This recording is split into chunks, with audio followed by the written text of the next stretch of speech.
Hello, આજે આપણે standard 12નું chapter second આર્થિક વૃદ્ધિ અને વિકાસના નિર્દેશક એનો કોન્સેપ્ટ ક્લિયર કરવાના છે. બરાબર. હવે તમને પહેલા જ આ ટાઇટલ વાંચીને થોડું ગભરામણ થઈ ગઈ હશે અને ઘણા બધાને, મારો પોતાનો એક્સપિરિયન્સ છે, મેં ભણાવ્યું છે ત્યારે ઘણા બધાને એક વખતમાં પૂરેપૂરું ક્લિયર નથી થતો. તમારે પણ થોડીક તકલીફ પડશે, પણ થઈ જશે. જેમ જેમ તમે વાંચતા જશો, વિડીયોને શાંતિથી જોઈને સમજવાની કોશિશ કરશો, બુકમાં વારે ઘડે નજર ફેરવશો, એને વાંચવાની વધારે સારી કોશિશ કરશો તો તમને આ ચેપ્ટર ક્લિયર થઈ જશે. બીજું, આ ચેપ્ટરમાંથી 12 to 10 એટલે કે 12 થી 10 માર્ક જેટલું પૂછાય છે. બરાબર. આ ચેપ્ટરનું ઇમ્પોર્ટન્સ બહુ જ વધારે છે. 12 માર્કનું જ પૂછાતું આવ્યું છે દર વખતે, અને કદાચ બ્લુ પ્રિન્ટ ચેન્જ થાય તો પણ 10 માર્કનું તમને પૂછાઈ શકે એમ છે. તો 12 માર્કમાં એક 5 માર્કનો પ્રશ્ન પૂછાય, એક 3 માર્કનો પ્રશ્ન પૂછાય, એક 2 માર્કનો અને એકાદો વિકલ્પ આવે. તો આ રીતની આખી તમારી સિસ્ટમ બને. એક બે વિકલ્પ મીન્સ એક વિકલ્પ આવશે અને એક માર્કના પ્રશ્નના જવાબ આવશે. તમારી જે બ્લુ પ્રિન્ટ છે એમાં એક 10 માર્કના વિકલ્પ આવે છે, 10 માર્કના એક વાક્યના જવાબ આવે છે. તો એમાંથી 10 માર્કના વિકલ્પમાં એક વિકલ્પ આ સેકન્ડ ચેપ્ટરનો હશે અને એક વાક્યનો આ સેકન્ડ ચેપ્ટરમાંથી હશે, અને બીજું 2, 3 અને 5 માર્કના ક્વેશ્ચન આવશે. બરાબર. તો હવે વૃદ્ધિ અને વિકાસ, કદાચ તમે આ શબ્દ તો વારે ઘડે સાંભળ્યો હશે, મોદીજીના ભાષણમાં સાંભળ્યો હશે, કોઈ બીજા નેતાના ભાષણમાં સાંભળ્યો હશે, કોઈક સમાજ સેવકના ભાષણમાં સાંભળ્યો હશે, કોઈક સંતો મહંતો કદાચ ક્યારેક બોલ્યા હોય, તમારા માતા પિતા બોલ્યા હોય કે આનો હજી વિકાસ જ નહીં થયો. બરાબર. અથવા તમારા ફ્રેન્ડ્સ ક્યારેક મજાકમાં બોલ્યા હોય. તો આ વૃદ્ધિ વિકાસ શબ્દથી તો કદાચ તમે થોડા પરિચિત હશો. પણ નિર્દેશક, આ શબ્દ નિર્દેશક એટલે કોઈ પણ વસ્તુને દર્શાવતું, એનું માપ દર્શાવવાની વાત જે કરે છે એને નિર્દેશક કહેવાય. બરાબર. આપણું માપ જે બતાવે છે, દાખલા તરીકે આપણું વજન છે 1 કિલોગ્રામમાં બતાવવામાં આવે છે, તો એ આપણું નિર્દેશક છે, આપણા વજનનો નિર્દેશક છે કિલોગ્રામ. તો એ જ રીતે આ વૃદ્ધિ અને વિકાસનું માપ પણ બતાવે છે. એ માપ જે બતાવે છે એને પણ આપણે આગળ ભણવાના છે, PQLI અને HDI. તો એ બંને જે આંક છે એ વૃદ્ધિ અને વિકાસના નિર્દેશક છે. બરાબર. તો એને આપણે એ વૃદ્ધિ અને વિકાસના જે આ બંને નિર્દેશક છે એને ભણવાના છે. પણ સ્ટાર્ટિંગમાં એની પહેલા તમને આ વૃદ્ધિ અને વિકાસ એટલે શું, એના લાભ શું છે, એની મર્યાદા શું છે એને સમજાવવામાં આપેલા છે. એના પછી આ નિર્દેશકની વાત અહીં કરવામાં આવેલી છે. તો હવે સ્ટાર્ટ કરીએ. સૌથી પહેલા વૃદ્ધિ અને વિકાસ. તમને એમ થશે આ બંને એકબીજાના સમાનાર્થી શબ્દો છે, બટ નો, એ બંને એકબીજાથી ઘણા અલગ છે. વૃદ્ધિ એટલે વધારો અને વિકાસ એટલે ગુણવત્તાયુક્ત વધારો. બરાબર. એમાં વધારો તો થાય છે, પણ એ વધારો પહેલાની તુલનામાં વધારે સારો હોય છે, પહેલાની તુલનામાં વધારે સારો ટેકનોલોજીકલ હોય છે, વધારે સારા ફેરફાર થયા હોય છે, એની ગુણવત્તા સુધરી હોય છે. બરાબર. તો એને વિકાસ કહેવાય છે. વૃદ્ધિમાં ખાલી વધારો જ થાય છે. અને આર્થિક રીતે જોઈએ, હવે આર્થિક ક્ષેત્રમાં વૃદ્ધિને શું કહેવાય, તો માત્ર માથાદીઠ આવક, રાષ્ટ્રીય આવક, ઉત્પાદનના જે સાધનો છે જેમ કે જમીન, મૂડી, શ્રમ અને નિયોજક, એ 4માં વધારો કરવાની વાત છે. અને એ 4માં વધારો થશે એટલે ઓટોમેટિકલી ઉત્પાદનમાં વધારો થશે. આ બધું તમે 11માં ભણી ગયા છો ઉત્પાદનના 4 સાધનો વિશે. તો એ ઉત્પાદનના સાધનોમાં વધારો થાય છે તો ઓટોમેટિકલી ઉત્પાદનમાં પણ વધારો થવાનો છે. બરાબર. સો ક્લિયર. તો એ વાત આખી એની થઈ. એના પછી વિકાસ. તો વિકાસમાં આવક તો વધે છે, એની સાથે વ્યક્તિનું જીવન ધોરણ પણ સુધરે છે. સ્ટાન્ડર્ડ ઓફ લાઈફ, તમે જે રીતે જીવી રહ્યા છો એ જીવનની ગુણવત્તા વધે છે, પહેલાની તુલનામાં વધારે સારું થાય છે. દાખલા તરીકે તમે પહેલા ડાલડા ઘીનું મીઠાઈઓ ખાતા હતા અથવા તો ડાલડા ઘી વાપરતા હતા, એને બદલે હવે શુદ્ધ ઘી વાપરો છો. હવે એની શુદ્ધ ઘીની મીઠાઈઓ ખાવ છો. પહેલા ખુલ્લું તેલ વાપરતા હતા, એના બદલે હવે ડબ્બાવાળું એકદમ બ્રાન્ડેડ તેલ વાપરો છો. તો એ તમારી જીવન ધોરણમાં સુધારો થયો કહેવાય. તો એ જીવન ધોરણમાં સુધારો થાય છે, એને વિકાસ કહેવામાં આવે છે. આ બધું જે ઉત્પાદનમાં વધારો કે આવકમાં વધારો થાય છે એના કારણે આપણું જે જીવન ધોરણ સુધરે છે, આપણે પહેલાંની તુલનામાં જે વધુ સારા બનીએ છીએ એ સુધારાને વિકાસ કહેવામાં આવે છે. એમાં તમે જે કંઈ પણ મગજથી પણ જે તમારા મનોવલણો કે પૂર્વગ્રહો બદલાય છે, માનસિક વિચારો બદલાય છે, પહેલાંની તુલનામાં વધુ આધુનિક ટેકનોલોજીને અપનાવતા થાય છે, એની વાત કરવામાં આવી હોય છે. So let's go. હવે આપણે આ ચેપ્ટરને બિગિન કરીએ. હવે વૃદ્ધિ અને વિકાસ શબ્દ કદાચ પ્રાચીન સમયથી જેટલા જાણીતા છે. 1939 થી 1944 દરમિયાન જ્યારે બીજું વિશ્વયુદ્ધ થયું, એ વિશ્વયુદ્ધ પછી બધા જ દેશોને પોતાના દેશના અર્થતંત્ર વિશે વિચારવાની શરૂઆત થઈ. એમાં ગરીબી, બેકારી, આર્થિક અસમાનતા એવા અનેક પ્રશ્નો વિશે વિચારવાનું શરૂ થયું. અને એના કારણે જે વિકાસમાન દેશો હતા એને પોતાના વિકાસ કરવા તરફ અગ્રેસર બન્યા. આપણા વિશ્વ છે એ 2 ભાગમાં વહેંચાયેલું છે, વિકાસમાન અને વિકસિત. બરાબર, વિકસિત એટલે જેમાં વિકાસ થઈ ચૂક્યો છે અને વિકાસમાન એટલે જે વિકાસની ગતિ તરફ છે.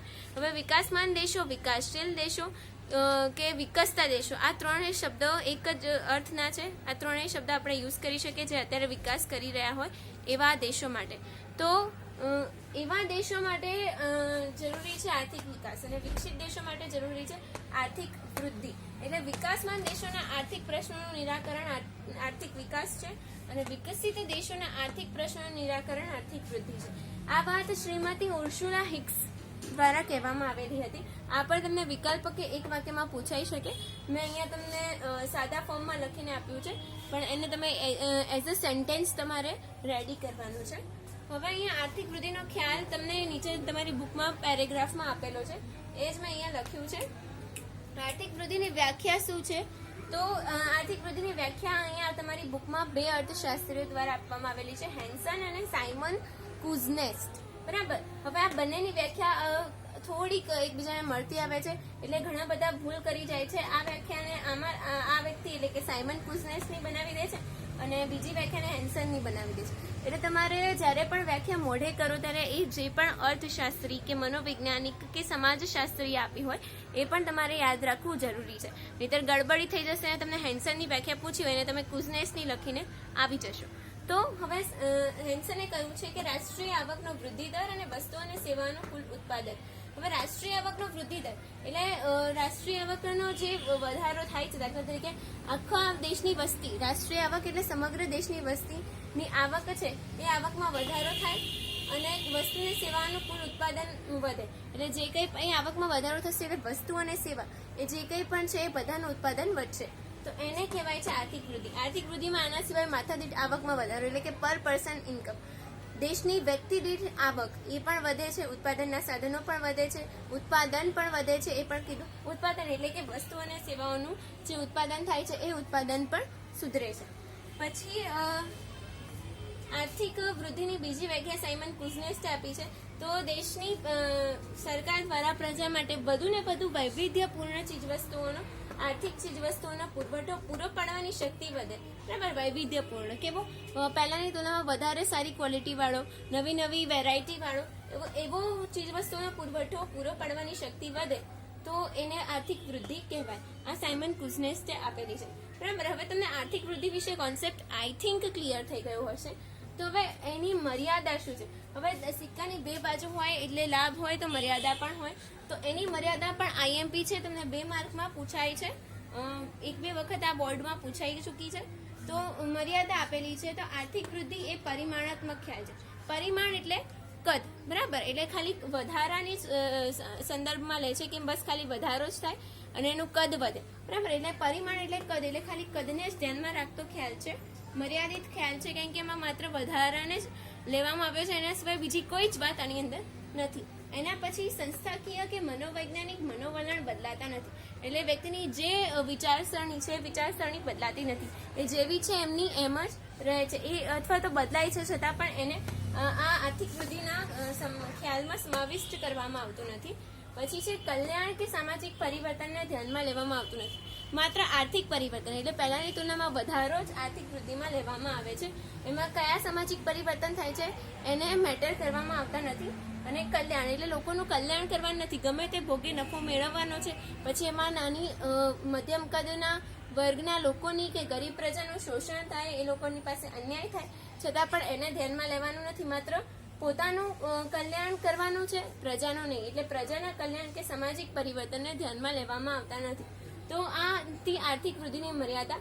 એટલે જ આને રોબર્ટ ક્લોવર એ વિકાસ વિહોણી વૃદ્ધિ કહી છે. આ વાત ગાઈડમાં આપવામાં આવેલી છે, ચોપડીમાં નથી. એટલે આવી જો વૃદ્ધિ થાય તો એને વિકાસ વિહોણી વૃદ્ધિ કહેવાય, કારણ કે એમાં ના તો કલ્યાણ જોવામાં આવ્યું હોય, ના સામાજિક પરિવર્તન, ના સંસ્થાકીય કે મનોવૈજ્ઞાનિક મનોવલણો, કે ના પછી કોઈ બીજા પરિમાણાત્મક કદ સિવાયના કોઈ બીજા ખ્યાલ. એટલે બહુ જ મર્યાદિત છે, આ એની મર્યાદા છે. હવે આની મર્યાદા જાણ્યા પછી હવે આપણે આર્થિક વિકાસ શું છે એને સમજવો જરૂરી છે. સો હવે આપણે આર્થિક વિકાસ પર જઈએ. વિકાસ એટલે વૃદ્ધિ પ્લસ સુખાકારી પ્લસ પ્રગતિ.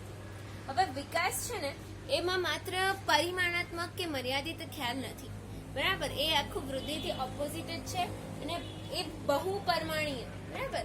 એક પરિમાણ નહીં પણ બહુ બધા પરિમાણને સમાવિષ્ટ કરે છે. તો કયા કયા? એક તો વૃદ્ધિના પરિમાણને, એક સુખાકારીના પરિમાણને અને એક પ્રગતિના પરિમાણને, બરાબર? એટલે વિકાસ એટલે આર્થિક વૃદ્ધિ, આર્થિક સુખાકારી અને આર્થિક પ્રગતિ, એ ત્રણેયનો સમાવેશ કરવામાં આવે છે. આર્થિક વૃદ્ધિ થાય છે તો શું થાય છે? આવક વધે છે. રાષ્ટ્રીય અને માથાદીઠ આવક બંને આવક વધે છે.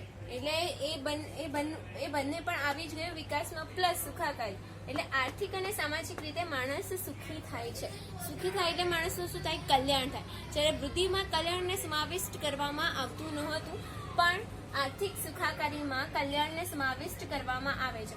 એટલે કે આર્થિક અને સામાજિક, આર્થિક રીતે આવક વધવાથી એ સુખી થાય છે, પ્લસ સામાજિક રીતે પણ બધી ગુણવત્તા સુધરે છે. પહેલા કરતાં વધારે સારી રીતે કાર્ય કરી શકે છે. બધા કાર્ય કરવા માટેના સાધનો છે. જેમ કે પહેલા વ્યક્તિ ખેતરમાં હળ ચલાવતો હતો, પણ હવે ટપક સિંચાઈ પદ્ધતિ આવી ગઈ, ધોરિયા પિયત કે માટલા પિયત પદ્ધતિ આવી ગઈ, આધુનિક બિયારણો આવી ગયા. તેના કારણે ખેતી બહુ સસ્તી, સરળ અને સહેલી બની છે, બહુ સરળતાથી થઈ શકે છે. એટલે બધી સુખાકારી વધી છે, પ્લસ પ્રગતિ. આ બધી સુખાકારી વધવાને કારણે, ટેકનોલોજી આવવાને કારણે આપણા દેશ ઊંચે ગયો છે, પહેલાની તુલનામાં વધુ સારો બન્યો છે અને વિશ્વના વિકસતા દેશો સાથે પોતાના કંધા મળાવી શકે છે. એટલે વ્યક્તિ પણ સુધર્યો છે, બરાબર? આજે અમેરિકન અને ઇન્ડિયન સામસામે ઊભો રહી શકે છે, કન્વર્સેશન કરી શકે છે બીકોઝ ઓફ સામાજિક પ્રગતિ. અને આ બધું પોસિબલ થયું છે વિકાસના કારણે, બરાબર? તો વિકાસ એ બહુપરિમાણીય ખ્યાલ છે. એ તમને આટલા સૂત્ર દ્વારા સમજાઈ જ ગયું હશે. અને વિકાસમાં શું થાય છે અને શું નહીં એ પણ તમને હવે સમજાઈ ગયું હશે. અને એની વ્યાખ્યાઓ, તો એમાં સૌથી ટૂંકી વ્યાખ્યા માઇકલ ટોડેરોએ આપી છે કે તે બહુપરિમાણીય પ્રક્રિયા છે. એમાં ઘણી બધી પરિમાણ આવે છે. આ તમને વૈકલ્પિક તરીકે પૂછી શકે. આ બંને વ્યાખ્યાઓ અત્યાર સુધી ક્યારેય પૂછાઈ નથી. બીજી બે જે વ્યાખ્યાઓ આપવામાં આવી છે એ તમને હજુ સુધી ક્યારેય પૂછાઈ નથી. કે ગરીબી રેખા નીચેની વસ્તી ન વધે, આવકની અસમાનતા ન વધે. આ વિકાસની શરતો છે કે જો વિકાસ થાય છે તો જે ગરીબી રેખા નીચેની વસ્તી, એટલે ગરીબી રેખા એટલે કે જેને રોટી, કપડાં અને મકાન, આ ત્રણ વસ્તુ નથી મળતી અને એની નીચેની જે વસ્તી છે એ નથી વધતી. અને આવકની અસમાનતા એટલે શ્રીમંત વધુ શ્રીમંત બનતા જાય અને ગરીબ છે એ વધુ ને વધુ ગરીબ બનતા જાય, એવી અસમાનતા નથી વધતી. અને શું વધે છે? તો રાષ્ટ્રીય અને માથાદીઠ આવક વધે છે, જીવન ધોરણ વધે છે, સાધનો અને ઉત્પાદન વધે છે અને પ્રગતિ વધે છે. આ બધો વધારો વિકાસમાં થાય છે. સો આઈ હોપ કે તમે આ વિકાસ વિશેની આખી જે ખ્યાલાત છે એ તમે સમજી ગયા હશો કે વિકાસમાં શું આવે. અને તમારે એઝ એ નોટ્સ પણ લખવું હોય તો તમે આ વિડીયોને પુશ કરીને આ બધી નોટ્સ લખી શકો છો. પછી છે મર્યાદા. તો મેં કીધું તેમ બંને બાજુઓ હોય છે. તો તમને આ પરીક્ષામાં યા આર્થિક વૃદ્ધિ યા આર્થિક વિકાસ બેમાંથી એકની મર્યાદા પૂછાઈ શકે છે. તો મર્યાદા શું છે કે પ્રગતિ જ દર્શાવે છે. માનવ પ્રગતિનો ખ્યાલ કે માનવ વિકાસના ખ્યાલને સમજાવી શકતો નથી, માનવ સુખાકારીના ખ્યાલને. કેમ કે સુખાકારી કે પ્રગતિ કેટલી થઈ એને માપી શકાય નહીં. એટલે આમ કહી શકાય કે આપણો દેશ પ્રગતિ થયો છે પણ આંકડામાં, પણ એને દર્શાવી શકતો નથી. પછી માપવાનું મુશ્કેલ છે. વિકાસ એ બહુપરિમાણીય છે અને એમાં પણ પાછા સામાજિક પરિવર્તનો આવે છે. હવે આ સામાજિક પરિવર્તનો જેમ કે આપણા મનોવલણો બદલાયા, પહેલાની તુલનામાં આપણે વધુ આધુનિક થયા, પણ એને માપી ન શકાય. તો એને માપવાનું કાર્ય મુશ્કેલ છે, એટલે વિકાસને માપી શકાતો નથી. આ એની મર્યાદા છે. પછી જીવન ધોરણ વધે છે પણ વિકાસ થવા છતાં હજુ સુધી જીવન ધોરણ આપણા દેશનું વધ્યું નથી. એમ કહેવાય છે કે વિકાસ થવાથી આપણા દેશનું શું, કોઈ પણ દેશનું જીવન ધોરણ વધે છે, સ્ટાન્ડર્ડ ઓફ લાઈફ ઊંચી જાય છે. પણ અત્યારે પણ કેટલા બધા ગરીબ વર્ગ છે, લગભગ 21 થી 22% ગરીબ વર્ગ છે અને બીજા મધ્યમ વર્ગના લોકો છે કે જે સાધનોના અભાવમાં અથવા તો નીચા જીવન ધોરણમાં જીવી રહ્યા છે. તો આ આર્થિક વિકાસની મર્યાદા છે. તો તમે આનાથી ક્લિયર થઈ ગયા હશો કે આર્થિક વિકાસ પણ શું છે અને એની પણ મર્યાદાઓ છે. હવે આર્થિક વિકાસના લક્ષણો તમને તમારી બુક્સમાં આપેલા છે, એટલે આપણે જોવા જોઈએ. અને એક આઈએમપી ક્વેશ્ચન છે, એ 3 માર્કમાં તમને પૂછાય છે આ ક્વેશ્ચન. તો લેટ્સ ગો ફોર આર્થિક વિકાસના લક્ષણો. તમને અહીંયા બોર્ડ ઉપર દેખાતું હશે કે મેં અહીંયા 3 અને અહીંયા 3 અથવા 5 લખ્યું છે, કારણ કે વિકાસના લક્ષણો એ 3 માર્કનો ક્વેશ્ચન છે અને એના પછી આવતું વૃદ્ધિ અને વિકાસનો તફાવત એ 3 અને 5 માર્ક બંનેમાં પૂછાઈ શકે છે. અત્યાર સુધી દર વર્ષે બોર્ડની એક્ઝામમાં આ બંને ક્વેશ્ચનો પૂછાતા રહ્યા છે. એટલે આ બંને ટોપિક જે ચોપડીમાં આપેલા છે એ બંને ટોપિક તમારા માટે એટલા જ ઇમ્પોર્ટન્ટ છે, તો એને સ્ટાર્ટિંગથી જ કરી દેવા, પાક્કા જ કરી દેવા. તો વિકાસના લક્ષણો પર આપણે પહેલા જોઈએ. તો વિકાસના લક્ષણોમાં પહેલો પોઈન્ટ છે સતત ચાલતી પ્રક્રિયા. બરાબર, એ વિકાસ છે ને એ સતત ચાલતી રહેતી પ્રક્રિયા છે. વિકાસ ક્યારેય અટકતો નથી. હા, એ ક્યારેક એમાં ધીમો કે ફાસ્ટ થાય છે, પણ એ ધીમે વધારે પડતો એ ધીમે ધીમે જ આગળ વધે છે, ક્યાંય અટકી નથી જતો. એકવાર ચાલુ થયા પછી એ ચાલતો રહે છે અને ટકાવી રાખવો મુશ્કેલ છે, પણ એ ચાલતો રહે છે. હા, એનો દર જો ટકાવી ન રાખે તો ધીમો થાય છે, પણ વિકાસ એ સતત ચાલતી સાતત્યપૂર્ણ પ્રક્રિયા છે. એ પરિમાણાત્મક અને ગુણાત્મક, મેં તમને આગળ જ ચોખવટ કરી દીધી હતી કે બહુ પરિમાણાત્મક એટલે ઘણા બધા કદમાં વધારા સાથે સંબંધિત છે, તો પહેલા કરતાં વધુ સારી ગુણવત્તા સાથે પણ સંબંધિત છે. માંગમાં પરિવર્તન, હવે વિકાસ થાય એટલે વ્યક્તિની આવક વધે, એ પણ આપણે પહેલાથી જોઈ ગયા છે. તો હવે આવક વધવાને કારણે વ્યક્તિ પાસે ખરીદી શક્તિ વધશે, એ ખરીદી શકશે, એની પાસે પૈસા આવશે તો બીજી બધી વસ્તુઓ, તો એ બીજી બધી વસ્તુઓ ખરીદવા માટે એ શું કરશે? માંગ કરશે. એટલે પહેલા જે ઓછી માંગ હતી એની તુલનામાં હવે વધુ માંગ થાય છે. પછી શ્રમની ગતિશીલતા, એટલે વ્યક્તિનો વિકાસ થાય છે એટલે સામાજિક રીતે પણ વિકાસ થાય છે, સુખાકારી વધે છે, સામાજિક પ્રગતિ થાય છે એટલે વ્યક્તિ મેચ્યોર થાય છે, એજ્યુકેટેડ હોય છે. એટલે એના કારણે કમાવા માટે જે ઓલા પહેલા રૂઢિચુસ્ત નિયમ હતા કે ક્યારે 7 સમુદ્ર પાર નહીં જવાનું, બીજા દેશમાં નહીં જવાનું, પોતાનું વતન કે પોતાનું ગામ છોડીને નહીં જવાનું, એવી બધી વિચારસરણીમાંથી બહાર આવે છે અને બીજા દેશમાં પણ જતો થાય છે. એટલે કે શ્રમની ગતિશીલતા વધે છે, પ્લસ મૂડી સર્જનમાં વધારો થાય છે. હવે આપણે જોયું કે વિકાસ એટલે વૃદ્ધિ પ્લસ સુખાકારી પ્લસ પ્રગતિ, એટલે વૃદ્ધિ થાય છે, પહેલી જ વસ્તુ આવી ગઈ છે. એટલે વૃદ્ધિ થવાથી વ્યક્તિની આવક વધે છે, એટલે આવક વધશે એટલે વ્યક્તિ કઈ પણ વસ્તુઓ ઉત્પાદન કરવા માટે મૂડી રોકાણ કરશે, એટલે મૂડી રોકાણ થવાને કારણે મૂડી સર્જનમાં વધારો થાય છે. અને ટેકનોલોજીમાં ફેરફાર, એટલે પહેલાની તુલનામાં વધારે સારી ટેકનોલોજી આવે છે. અત્યારે આપણો દેશ વિકાસ તરફ ગતિ કરી રહ્યો છે. તો પહેલા જે કોલસાથી ચાલતી રેલગાડી હતી એના બદલે પેટ્રોલ ડીઝલથી ચાલતી કે ઇલેક્ટ્રિક રેલગાડી આવી ગઈ છે. તો આ ટેકનોલોજીમાં ફેરફાર થયો છે. તો આ બહુ જ નાના છે, બહુ અઘરા પણ નથી, અને એને શોર્ટમાં તમારે સમજાવવાના છે, એક પછી એક લક્ષ્યને લખીને મેં જે રીતે સમજાવ્યા એ રીતે. બહુ જ ઇઝી છે, તમે 3 માર્ક આરામથી ગેઇન કરી શકો છો. 3 નહીં તો 2.5 તો તમે મેળવી જ શકો છો. સો આઈ હોપ કે તમને આ ક્લિયરલી સમજાઈ ગયું હશે. હવે આપણે નેક્સ્ટ ટોપિક પર જઈએ, વૃદ્ધિ અને વિકાસના તફાવત. હવે મેં આની અંદર બોર્ડ નાનું હોવાને કારણે વૃદ્ધિ અહીંયા લખી છે, વૃદ્ધિની નીચે જ એ વૃદ્ધિના પોઈન્ટ્સ લખ્યા છે, અને વિકાસ અહીંયા છે તો અહીંયા વિકાસના જ બધા પોઈન્ટ્સ લખેલા છે. બરાબર, અહીંયા વૃદ્ધિના અને અહીંયા વિકાસના, અને તમારી જે ચોપડીમાં જે તફાવત આપેલો છે એનું અહીંયા શોર્ટ ફોર્મ કરી અને એના જે પોઈન્ટ્સ છે જે યાદ રાખવા જેવા છે એને અહીંયા ક્લિયરલી સમજાવ્યા છે. તો વૃદ્ધિ શું છે? જે એક ઘટના છે. બરાબર, કેમ કે એમાં માત્ર વધારો જ જોવાનો આવે છે, અને વધારો એક ઘટના છે. જ્યારે વિકાસ છે પ્રક્રિયા છે, કારણ કે એમાં બહુ જ બધા પરિમાણ આવે છે. પહેલા તો વૃદ્ધિ થાય છે, પ્લસ સુખાકારી થાય છે, પ્રગતિ થાય છે, સામાજિક પરિવર્તનો થાય છે. બરાબર, અને એટલે એ પ્રક્રિયા છે. અને એમાં પાછું શું નહીં થવું જોઈએ કે વ્યક્તિની માથાદીઠ આવક કે રાષ્ટ્રીય આવક ઘટવી ના જોઈએ, ગરીબી વધવી ના જોઈએ, અને અસમાનતા દૂર થવાની જરૂર છે. તો આ બધી જે બધી પ્રોસેસ છે એ બધી પ્રોસેસ એટલે પ્રક્રિયા છે. અને વૃદ્ધિ છે તો એમાં ખાલી વધારો જ જોવાનો છે આવકનો, માથાદીઠ અને રાષ્ટ્રીય, એટલે એ ઘટના છે. એટલે પરિમાણાત્મક ખ્યાલ છે. અને વિકાસ એ પરિમાણાત્મક તો છે પણ ગુણાત્મક પણ છે. આ એનો બીજો પોઈન્ટ. ત્રીજો છે એને માપવું સરળ છે, કેમ કે માત્ર આવકમાં વધારો છે, અને આવક વધે છે એના આંકડા તો આપણે સરળતાથી માપી શકીએ છીએ, સમજી શકીએ છીએ.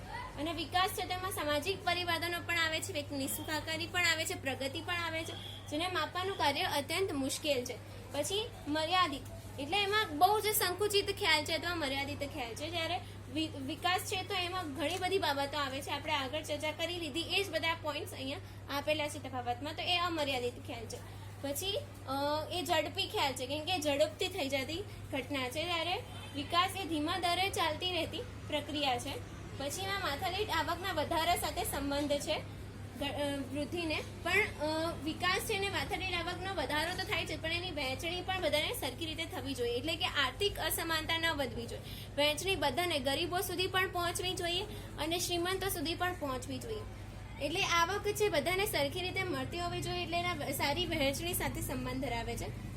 એ વિકસિત દેશો સાથે સંબંધ ધરાવે છે. મેં તમને આગળ જ ઉર્સુલા હિક્સનું વાક્ય કહ્યું હતું એ રીતે કે આર્થિક પ્રશ્નોનું નિરાકરણ એ વૃદ્ધિ છે, અને વિકાસશીલ દેશોનું આર્થિક પ્રશ્નોનું નિરાકરણ એ વિકાસ છે. બરાબર, પછી વૃદ્ધિમાં શું થાય છે તો ઉપલબ્ધ સાધનો છે એનો પુનઃ વપરાશ કરાય છે, જે એમની પાસે પડ્યા હોય છે એ જ સાધનો વપરાય છે. અને વિકાસમાં જે પણ વપરાયેલા છે એટલે પહેલા ક્યારે વપરાયા નહોતા એવા સાધનોને ફરીથી વાપરવાની એટલે કે પુનઃ વેચવણીની વાત એની અંદર આવેલી છે. એટલે કે જે સાધનો જે તમે બહુ જ પછાત ગણતા હતા અથવા તો એની જે સારી એવી ટેકનોલોજી હતી એનો જે યુઝ થતો નહોતો એના બદલે એ વણ વપરાયેલા સાધનોને વાપરવાની વાત છે. પછી વૃદ્ધિ છે તો એ વિકાસ વિના શક્ય છે, બરાબર. વિકાસ ન થાય છતાં પણ વૃદ્ધિ થઈ શકે છે અને વૃદ્ધિ વિના વિકાસ શક્ય નથી. આ એનો મહત્વનો છેલ્લો પોઈન્ટ આપણે જોયો કે વિકાસ વિના વૃદ્ધિ શક્ય છે પણ વૃદ્ધિ વિના વિકાસ શક્ય નથી. કેમ કે વિકાસની પહેલી શરત શું જોઈ હતી? આર્થિક વૃદ્ધિ. પછી આર્થિક સુખાકારી, પ્રગતિ એ બધું આવે છે. એટલે વૃદ્ધિ કરવી હોય તો એના માટે વિકાસ શક્ય નથી, પણ વિકાસ કરવો હોય તો એના માટે વૃદ્ધિ બહુ જ જરૂરી વસ્તુ છે. તો આ હતો વૃદ્ધિ અને વિકાસનો તફાવત. આઈ હોપ કે ઇટ્સ ક્લિયર નાઉ. હવે આપણે આગળ જોઈએ કે માથાદીઠ આવક અને રાષ્ટ્રીય આવક જેવા વિકાસના નિર્દેશકો છે એના વિશે સમજ મેળવ. રાષ્ટ્રીય આવક અને માથાદીઠ આવક આ બંને વિકાસના નિર્દેશકો છે કે તેના દ્વારા આપણે આપણો વિકાસ થયો છે કે નહીં એવું ધારી શકીએ છીએ. આમ તો આ બહુ જ ટૂંકો નિર્દેશક છે, કારણ કે આર્થિક વિકાસની અંદર તો આર્થિક સુખાકારી અને પ્રગતિ પણ આવે છે, જે આ બંને માપી શકતા નથી. એટલે આના પછી પણ આગળ બીજા નિર્દેશકો શોધવામાં આવ્યા છે, પણ આ બંને પણ આર્થિક વિકાસને થોડોક બતાવી શકે છે કે આના થ્રુ પણ આપણે જાણી શકીએ કે થોડો ઘણો પણ વિકાસ આપણા દેશમાં થયો છે. તો રાષ્ટ્રીય આવક એટલે શું, કઈ રીતે વિકાસનો નિર્દેશક છે, હાલમાં આપણે રાષ્ટ્રીય આવક કેટલી છે અને એની મર્યાદાઓ, એનો એક ભેગો ક્વેશ્ચન 3 માર્કમાં પૂછાઈ શકે છે. એની મર્યાદાઓ પણ એકલી 2 માર્કમાં આવી શકે છે. તો આ બંને રીતે આ ક્વેશ્ચન પૂછાઈ શકે છે. એટલે આપણે આ પાર્ટ આખો તમારે ઓલમોસ્ટ તમારે કરવાનો છે. તો હવે રાષ્ટ્રીય આવક એટલે દેશની કુલ આવક, બરાબર. દેશની વસ્તી દ્વારા મેળવવામાં આવતી કુલ આવકને રાષ્ટ્રીય આવક કહેવામાં આવે છે. હવે રાષ્ટ્રીય આવક જોઈએ તો રાષ્ટ્રીય આવક વધે એટલે મેં આ એરા બતાવ્યા છે, એરા થ્રુ તમને આખું સમજાવું છું હું, એટલે શોર્ટમાં તમે સમજી શકો. તો રાષ્ટ્રીય આવક વધે તો દેશનો વિકાસ વધી રહ્યો છે, અથવા વિકાસ તરફ ગતિ થઈ રહી છે એમ કહેવાય. રાષ્ટ્રીય આવક બંધ થઈ જાય, સ્થગિત થઈ જાય, મીન્સ સ્થિર થઈ જાય, સ્ટોપ થઈ જાય, તો વિકાસ પણ સ્ટોપ થઈ ગયો છે એમ કહેવાય. રાષ્ટ્રીય આવક નીચી જાય તો આપણો વિકાસ પણ અધોગતિ કરી રહ્યો છે એમ કહેવામાં આવે છે, બરાબર. તો આના થ્રુ તમે રાષ્ટ્રીય આવકની ગણતરી, વિકાસની ગણતરી કરવા માટે કઈ રીતે સક્ષમ છે એ જોઈ શક્યા. હવે નોર્વે, તો નોર્વે છે એની રાષ્ટ્રીય આવકનો દર 2.2% દરે દર વર્ષે વધે છે. અમેરિકામાં 2.4% દરે અને ભારતમાં 7.3% દરે રાષ્ટ્રીય આવક વધી રહી છે. હવે તમે જુઓ તો અહીંયા ભારતનો રાષ્ટ્રીય આવકનો વિકાસ દર ઘણો વધારે છે, જ્યારે નોર્વે અમેરિકાનો ઘણો ઓછો છે. તો તમને નવાઈ લાગશે કે આ વિકસિત દેશોનો આટલો ઓછો દર, પણ આ બંને દેશોમાં વિકાસ પૂરો થઈ ચૂક્યો છે. એટલે હવે એ લોકોને માથાદીઠ આવક કે રાષ્ટ્રીય આવકને વધારવાની જરૂર નથી, એને પકડી રાખવાની જરૂર છે. ઓલરેડી એ દેશોમાં વધારે જ છે, તો એ સ્થિર રાખવા માટે થઈને એ લોકોનો માપનો વિકાસ દર છે, જ્યારે આપણે વધારે ઊંચો રાષ્ટ્રીય અને માથાદીઠ આવકનો વિકાસ દર